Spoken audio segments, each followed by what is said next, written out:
Evolution, adaptation, and distribution. What is photobiont? Polysaccharide nucleic অ্যাসিডের জলীয় তরলে ঘনীভবনের ফলে সৃষ্টি হয় কোয়াসার্ভেট, যা উৎসেচক যুক্ত হলে সৃষ্টি হয় ফোটোবায়ন্ট। পৃথিবীতে জীবনের আবির্ভাবে রাসায়নিক সংশ্লেষ পদ্ধতি তিনটে পদ্ধতি আছে: কেমোজেনি, জৈব অণুর উৎপত্তি এবং সুনির্দিষ্ট সংঘটিত আকারে বিবর্তন; বায়োজেনি, বিশেষভাবে গঠিত পলিমার সমূহের রেপ্লিকা গঠন; আর কগনোজেনি, অনুভূতি লাভ, অভিব্যক্তি লাভের জন্য অভিযোজন।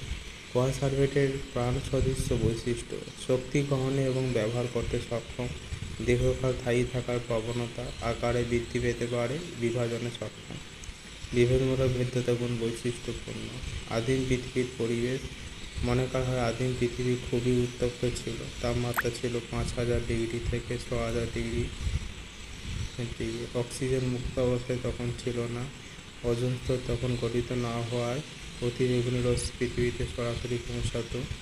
উপস্থিত ছিল সায়ানোজেন, CH4, ডাইকার্বন, CO2, বিভিন্ন অক্সাইড, অ্যামাইনো, অ্যামোনিয়া, ধাতব নাইট্রাইট, জল। পৃথিবীতে প্রাণের উৎপত্তি পূর্ব শর্ত: সূর্যালোকের দীর্ঘকালীন উপস্থিতি, জলের উপস্থিতি, হাইড্রোজেন ঘটিত গ্যাস থেকে জৈব পদার্থ সৃষ্টির সম্ভাবনা, hydrogen, carbon, oxygen, nitrogen, sulphur, phosphorus, calcium ইত্যাদি মৌল পদার্থের প্রাচুর্য। তাপমাত্রা হ্রাস হওয়ার ফলে জৈব অণুর গঠনের পরিচয়। আদিম পৃথিবীতে অ্যামাইনো অ্যাসিড শর্করা, ফ্যাটি অ্যাসিড এবং নাইট্রোজেন বেসগুলির উদ্ভব যেভাবে ঘটেছিল, অ্যামাইনো অ্যাসিড CH2 এবং N যৌগের মিথস্ক্রিয়ায় শর্করা HCHO এর ঘনীভবনের ফলে এরূপ মনে করা হয়। নাইট্রোজেন বেস সম্ভবত HCN এর উপর ইউভি আলোক তরঙ্গ, আলট্রাভায়োলেট রশ্মি ক্রিয়ার উপর। ফ্যাটি অ্যাসিড গামা রশ্মি প্রভাবে, কার্বন ডাইঅক্সাইড এবং C2H4 মিথেন এর ইত্যাদি থেকে।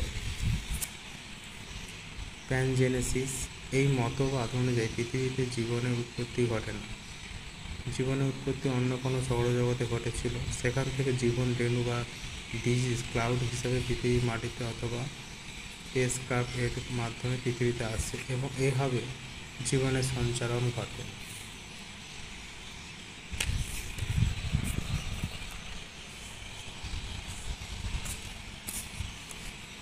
প্রাণীর উৎপত্তি সম্পর্কে অপারিণাম হ্যালের মতবাদ: বিভিন্ন রাসায়নিক পদার্থের ঘনীভবন এবং পলিমারাইজেশনের ফলে সামুদ্রিক পরিবেশে জীবন সৃষ্টি হয়েছিল।